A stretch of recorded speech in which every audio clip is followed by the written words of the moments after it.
खरं तर जपानी संगीतावर भारतीय कथ्थक नृत्य हे पाहणं मोठं विलोभनीयही होतं आणि श्रवणीय देखील होतं. आणि अशा रचना पाहिल्या आणि असे प्रयोग पाहिले की नक्कीच वाटतं की जग किती जवळ येतं आणि कलेला कोणतीच भाषा नसते. कारण आपल्या मनातली भाषा, आपल्या मनातले उद्गार हे कलेच्या माध्यमातून आपण मांडत असतो. आणि कला एक आराधना, नृत्य एक आराधना, एक साधना म्हणूनच मानली जाते. आणि म्हणूनच सातत्याने हे असे वेगळे प्रयोग मनीषा साठे यांनी केलेले आहेत. आणि त्याच प्रयोगांचं एक विलोभनीय दर्शन आपल्याला या एकूण प्रयोगातनं, या सादरीकरणातनं आपल्यासमोर येणार आहे. यानंतर सादर होणारे आपल्यासमोर ठुमरी. ठुमरी ही नक्कीच कथ्थकमधली एक खास अशी प्रस्तुती असते. आणि साधारणपणे गोपी, कृष्ण, राधा यांच्या रासलीला, कृष्णाने काढलेल्या खोड्या या सगळ्या आपल्याला ठुमरीत बघायला मिळतात. पण कथ्थकमधली ठुमरी जी असते त्यात सहसा ती नृत्यांगना एकटीच ठुमरी सादर करते. तीच कृष्ण होते, तीच राधा होते. परंतु आजच्या या सादरीकरणात मात्र आपल्याला दोन नृत्यांगना समोर येणार आहेत. कृष्ण आणि राधा ही दोन्ही रूपं आपल्या समोर साकारणार आहेत. खरं तर कृष्ण रूपाची मोहिनी कुणाला नाहीये. म्हणजे वसंत बापटांनी सुद्धा एका कवितेत म्हटलंय, नंदा घरी अंगणात गुलालाच्या रंगणात खेळत असे यशोदाचा कान्हा ग, तुम्ही बोला खोटं नाट, करा काही वटवट, मुळी नाही नटखट कान्हा ग. अर्थात गोपींनी नेहमीच असं म्हटलंय, म्हणजे कृष्णाने कितीही छेड काढली तरी सुद्धा गोपींना तो हवा हवासा वाटतो. तसंच काहीसं राधेचं आहे. कृष्ण राधेचं एकरूपत्व या ठुमरीमधनं आपल्यासमोर येणार आहे. राधा कितीही त्याच्यावर रुसली आणि कितीही लटका राग तिने धरला तरी सुद्धा राधेचं कृष्णावरचं प्रेम हे आपल्याला परिचयाचं आहे. पंडित नंदादीन महाराजांची प्रसिद्ध ठुमरी आहे. या ठुमरीच्या माध्यमातनं राधा कृष्णाचं हे एक अनोखं रूप आपण पाहूया. खमाज राग आणि सादर करतायत गौरी आणि वल्लरी.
मुरी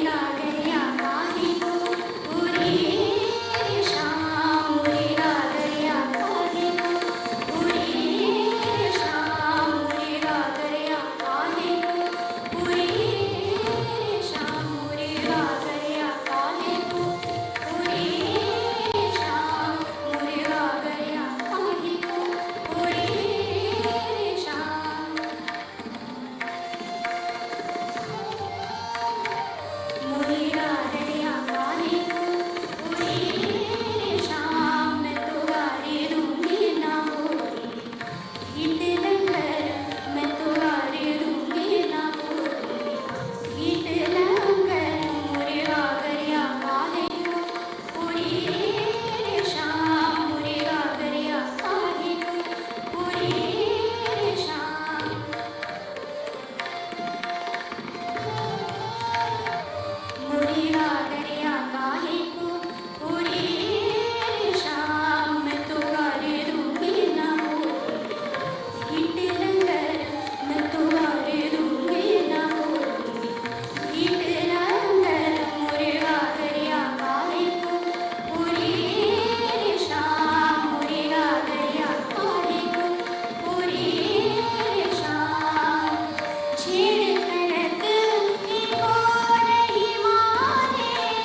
मोरी घागरिया काहे को फोडी श्याम असं जरी राधा म्हणत असली तरी सुद्धा राधेचा घट जेव्हा कृष्ण फोडतो तेव्हा तिच्यातला मीपणा, तिच्यातला अहंकार हा गळून पडतो आणि ती कृष्णमय होते, हे त्यातलं खरं सत्य आहे.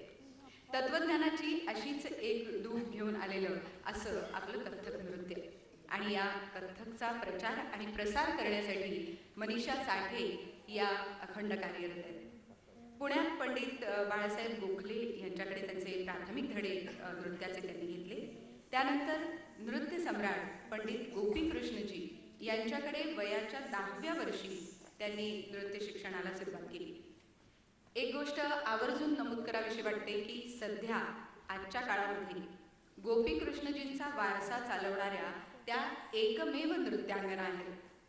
स्वतःची शैली तर त्यांनी निर्माण केलेलीच आहे.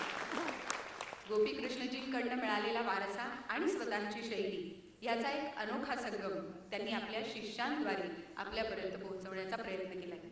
पुण्यात गेली 38 वर्ष मनीषा नृत्यालय त्या चालत आहेत आणि हजाराहून अधिक विद्यार्थी त्यांच्या हाताखाली तयार झाले. अनेकांनी नृत्य हेच करिअर म्हणून निवडले.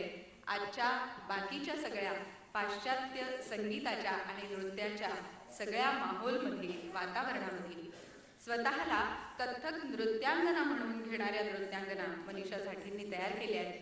हे देखील त्यांचं निर्विवाद यश आहे असं म्हणायला हरकत नाही. या पुढची जी रचना त्या सादर करणारे पुन्हा एक वेगळा प्रयोग त्या सादर करतायत. तराण्याचे बोल वापरून फ्युजन असं आपल्यासमोर सादर होत आहे. तराणा हा तसं पाहिला तर उत्तर भारतीय शास्त्रीय संगीतातला एक अत्यंत महत्त्वाचा असा भाग आहे. तराण्यात आपण आपल्या लक्षात असेल तर नोम तोम, दिरणा तेरणा अशा प्रकारच्या शब्दरचना वापरल्या जातात.